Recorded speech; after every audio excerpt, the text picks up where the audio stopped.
Good morning, Grace Fellowship. Last time I spoke to you a few weeks ago, I spoke about Hebrews chapter 12, verse 1, which begins by reminding us that we are surrounded by so great a cloud of witnesses.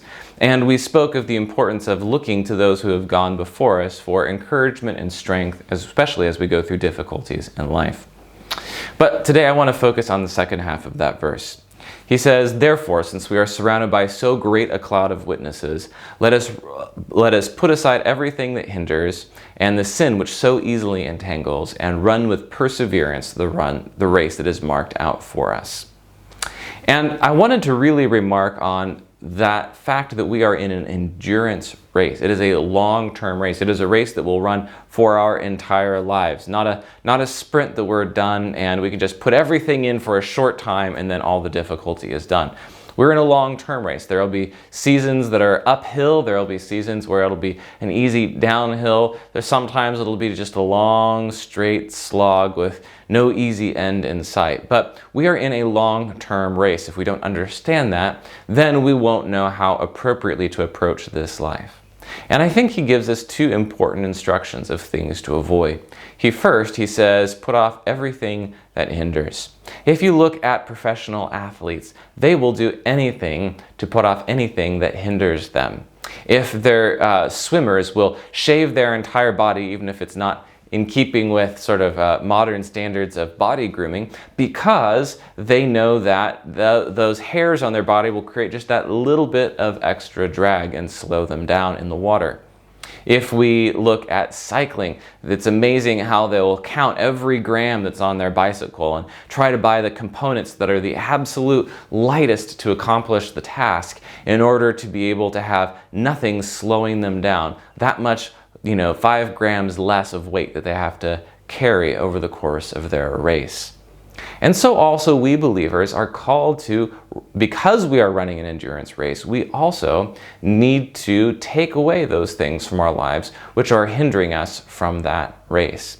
If we think that the goal of this life is the same as that of the world around us, which is generally to enjoy ourselves and make sure that we get to the end of the life with more things or more comfort or more honor or more money than everyone else, then we will pursue those things. But those are hindrances to us. God cannot be worshipped alongside the world. Anytime that we are following the ways of the world instead of the ways of God, if we are pursuing things that may not be bad in and of themselves, but if they are distracting us from God, they are a hindrance.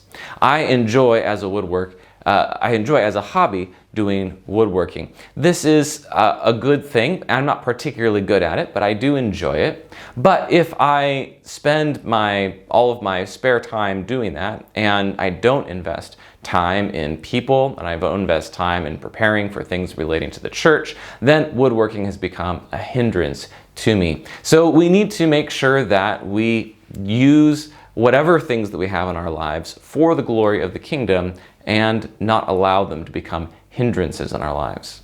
The second thing he warns us about is sin, which so easily entangles. And sin is something that effectively we always choose. It's not just something that happens to us. The picture, if you will, is if someone is running and instead of running on the path, they decide to take the shortcut, even though it means they're going to have to run through a whole bunch of sticky, thorny vines that are going to grab at them and their clothes, trip them up, and keep them down. We need to avoid sin, which so easily entangles. Sin always promises to be an easier path or a better path, but in fact, it is always destruction. If we have sin in our lives, either sin that's unconfessed or confessed sin, but we're not really willing to make the hard decision to get rid of it in our lives. We're not willing to admit to someone else that we're wrong, or we're not willing to put on that internet filter on our phone or computer. We're not willing to ask for accountability. We're not willing to knuckle down and spend a long time in prayer seeking God for this sin to be gone from our lives.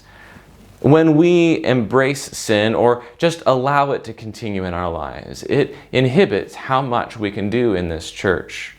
I've spoken with someone who specifically told me that he struggled with a particular sin for a while in his life, and he had gotten rid of it, but he had never confessed it to anyone or anything like that. And when it finally came out in the open, when he finally told people in his life about this sin and started receiving help to really heal within from this sin, that was when suddenly God started bringing a variety of ministry opportunities into his life.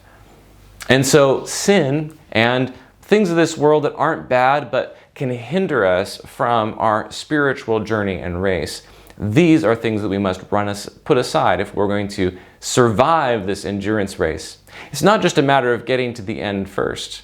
If we are too encumbered by the things of this world, if we are too weighed down by other things, then we will be like that seed that is planted in the thorny soil that Jesus speaks of, that sprouts up quickly with joy, but then is choked out by the things of this world.